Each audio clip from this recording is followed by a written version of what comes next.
Hello guys, my self doctor Hemant Kumar Meena, BAMS student from NIS Jaipur. Video शुरू करने से पहले गाइस आपसे एक रिक्वेस्ट है कि यदि आप हमारे चैनल पर नए हैं और आपने अभी तक हमारे चैनल को सब्सक्राइब नहीं किया है तो सब्सक्राइब कर लीजिए और बेल आइकन को ऑल पर प्रेस कर लीजिए ताकि आने वाली हर एक वीडियो की नोटिफिकेशन आप तक शीघ्र पहुँच सके।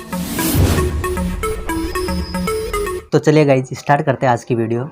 गाइज आज की वीडियो में हम बात करेंगे दोषों के भेद के बारे में। जो शरीर में पाए जाने वाले मुख्य रूप से जो 3 शारीरिक दोष बताए गए हैं, वात, पित्त और कफ। इन वात, पित्त और कफों के कफ जो है इनके जो भेद आचार्यों के द्वारा और जो है डिवीज़न का सब डिवीज़न जो बताया गया है उसकी बात करेंगे। गाइज इसके भेद की बात करने से पहले आपको एक छोटी सी चीज़ जो है ध्यान में रखनी है, वो है कि इनके भेद जो है वो क्यों किए गए, उस चीज़ का रीज़न क्या है। तो सबसे पहले है कि शरीर में पाए जाने वाले जितने भी अवयव हैं, चाहे वो स्थूल हो चाहे वो सूक्ष्म हो, इन सभी के द्वारा जो है वो क्या होता है कि जिसके अंतर्गत अगर अपन स्थूल और सूक्ष्म जो अवयव है उनके द्वारा क्या किया जाता है, शरीर में गति परिवर्तन, विभवांतर मतलब कि पोटेंशियल चेंजेस, उसके अलावा पचन मतलब कि कैटाबॉलिक फंक्शन, विच्छेदन मतलब कि एनालिसिस, और उसके अलावा डिसइंटीग्रेशन, इसके अलावा पोषण है। ये सारे के सारे जो कार्य है शरीर में पाए जाने वाले जो वात, पित्त और कफ जो 3 दोष बताए गए उनके द्वारा किए जाते हैं। अब वात, पित्त और कफ इन क्रियाओं को इन सारे फंक्शनों को, इन कार्यों को जब करते हैं तो उनके करने के आधार पर स्थान का जो है वो क्या स्थान भेद के कारण क्रिया के स्वरूप में भी भेद हो जाता है। मतलब जो वात, पित्त और कफ ये काम कर रहे हैं इनके स्थानों में क्या है डिफरेंस है, मतलब अलग अलग जो स्थान इनके बताए गए हैं। उसी तरह से जब इनके स्थानों को अलग अलग बताया गया है तो उसी कारण इनके होने वाले जो कर्म है उन कर्म में भी या फिर जो क्रिया है उस क्रिया के स्वरूप में भी भेद हो जाता है। और इस भेद के आधार पर ही दोष जो है वात, पित्त और कफ इन तीनों के जो है 5 भेद आचार्यों के द्वारा बताए गए हैं। जिसमें अगर अपन चरक संहिता की बात करें तो चरक संहिता में केवल और केवल जो वात है उस वात दोष के 5 भेदों का वर्णन किया गया है। इसके अलावा सुश्रुत संहिता में वात के भेदों के अतिरिक्त पित्त के 5 भेद दिए गए हैं और सुश्रुत संहिता में जो है वात के अलावा पित्त के भेदों का वर्णन किया गया है। लेकिन अगर आचार्य वाग्भट की बात करें तो आचार्य वाग्भट ने अपनी संहिता के अंदर कफ के भी 5 भेदों का वर्णन किया हुआ है और तीनों दोषों के 5 भेद जो है वो किए गए। मतलब अगर आचार्य चरक की बात करें तो आचार्य चरक ने चरक संहिता में केवल और केवल वात के 5 भेदों का वर्णन किया है। आचार्य सुश्रुत की बात करें तो वात के भेदों के साथ साथ आचार्य सुश्रुत ने अपनी सुश्रुत संहिता में पित्त के 5 भेदों का वर्णन किया है। लेकिन अगर आचार्य वाग्भट की बात करें तो आचार्य वाग्भट ने अष्टांग हृदय के अंदर जो वात, पित्त और कफ तीनों दोष है उन तीनों दोषों के 5 भेदों के बारे में वर्णन किया है।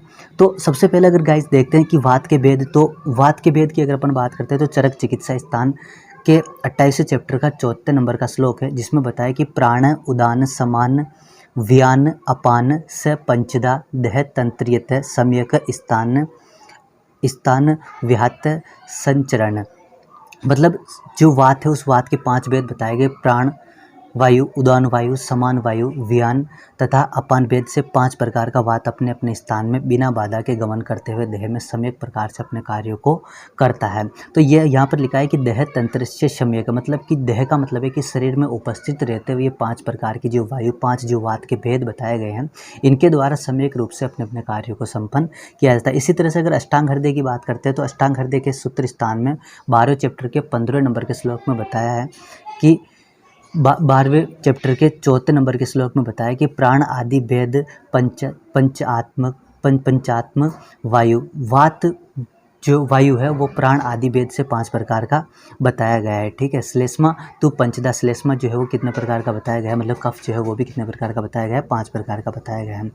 गाइज उसके बाद में अगर अपन पित्त के भेद की बात करते हैं तो आचार्य वाग्भट ने अष्टांग हृदय के सूत्र स्थान में जो है वो पित्त 5 प्रकार का बताया। पित्त पंच तत्व कम, पित्त पंच तत्व का मतलब पित्त जो है 5 प्रकार का होता है। चरक संहिता में केवल और केवल वात के भेद बताए हैं। अभी थोड़ी देर पहले अपन ने डिस्कस किया था कि चरक संहिता में केवल वात के भेद बताए। आचार्य सुश्रुत ने सुश्रुत संहिता में जो वात के अलावा, मतलब वात के साथ साथ जो पित्त के भेद भी बता दिए। लेकिन वात, पित्त और कफ इन तीनों के भेदों का जो वर्णन है वो आचार्य वाग्भट ने अष्टांग हृदय में किया है। सुश्रुत संहिता सूत्र स्थान तथा वाग्भट संहिता के सूत्र स्थान के जो है वो इतने चैप्टर के अनुसार पित्त के 5 भेदों का नाम इस प्रकार से बताया गया है। तो पित्त के जो 5 भेद आचार्य वाग्भट ने बताए उनकी अगर अपन बात करते हैं तो रंजक पित्त, पाचक पित्त, आलोचक पित्त, साधक पित्त और भ्रांजक पित्त। मतलब जिस तरह से वात के 5 भेद बताए गए थे, उसी तरह से पित्त के भी जो है 5 भेद बताए गए, जिसके अंदर रंजक पित्त, पाचक पित्त, आलोचक पित्त, साधक पित्त और भ्रांजक पित्त है। इसी तरह से आचार्य वाग्भट ने जो है वो कफ के भी 5 भेदों के बारे में वर्णन किया है। श्लेष्मा तु पंचधा, मतलब श्लेष्मा जो है 5 प्रकार का होता है। तीनों संहिता ग्रंथों में केवल वाग्भट अभी थोड़ी देर पहले अपन ने बात करी थी कि आचार्य वाग्भट ही एक ऐसे आचार्य थे जिन्होंने अपनी संहिता के अंदर तीनों दोषों के 5 प्रकार के जो भेद है उनका वर्णन किया है। तीनों संहिता ग्रंथों में केवल वाग्भट ने कफ के 5 भेदों को पृथक पृथक नाम प्रदान किए हैं। श्लेष्मक, अब अगर कफ के जो 5 भेद है उनकी बात करते हो, श्लेष्मक कफ, पहला है श्लेष्मक कफ, दूसरा है क्लेदक कफ, तीसरा है बोधक कफ, चौथा है तर्पक कफ और 5वां है अवलंबक कफ। ये 5 भेद जो है वो आचार्य वाग्भट ने अपने ग्रंथ में बताए हैं, परंतु इनको पृथक से कोई संज्ञा प्रदान नहीं की गई है। आचार्य सुश्रुत ने जो है वो कफ के कार्यों के 5 भाग विभाग किया, परंतु इनको पृथक से कोई संज्ञा प्रदान नहीं किया। अब आचार्य सुश्रुत की बात करते हो, आचार्य सुश्रुत ने वात के भी भेद बता दिए, पित्त के बता दिए, लेकिन जहाँ कफ की बात आती है तो कफ के बारे में उन्होंने वर्णन तो किया है, लेकिन वर्णन उनके नामों के आधार पर उनको पृथक पृथक नहीं किया। उन्होंने बता दिया कि कफ है एक ही, लेकिन इसके द्वारा होने वाले जो काम है वो अलग अलग है, तो उनके कार्य के आधार पर वर्णन किया है, उनके कार्यों को बताया, ना कि उनको नाम के आधार पर। लेकिन आचार्य वाग्भट ने क्या बता दिया, इनको नाम के आधार पर भी पृथक पृथक बता दिया। तो गाइज़ ये थी आज की हमारी वीडियो। गाइज़ इसके बाद में जो इन वात पित्त और कफ के जो अलग अलग भेद बताए गए, इन भेदों के क्या क्या कार्य होते हैं, ये शरीर में अलग अलग स्थानों पर रहते हुए क्या किस तरीके से बॉडी में जो है वो फंक्शन करते हैं, इनके बारे में गाइज़ अपन अगली वीडियो में बात करेंगे। तो गाइज़ ये थी आज की हमारी वीडियो से रिलेटेड कोई भी प्रॉब्लम हो, कोई भी इंक्वायरी हो तो आप कमेंट सेक्शन में पूछ सकते हैं। और यदि आप हमारे चैनल पर नए हैं और आपने अभी तक हमारे चैनल को सब्सक्राइब नहीं किया है तो सब्सक्राइब कर लीजिए और बेल आइकन को ऑल पर प्रेस कर लीजिए, ताकि आने वाली हर एक वीडियो की नोटिफिकेशन आप तक जल्दी से जल्दी पहुँच जाए। Thank you so much guys.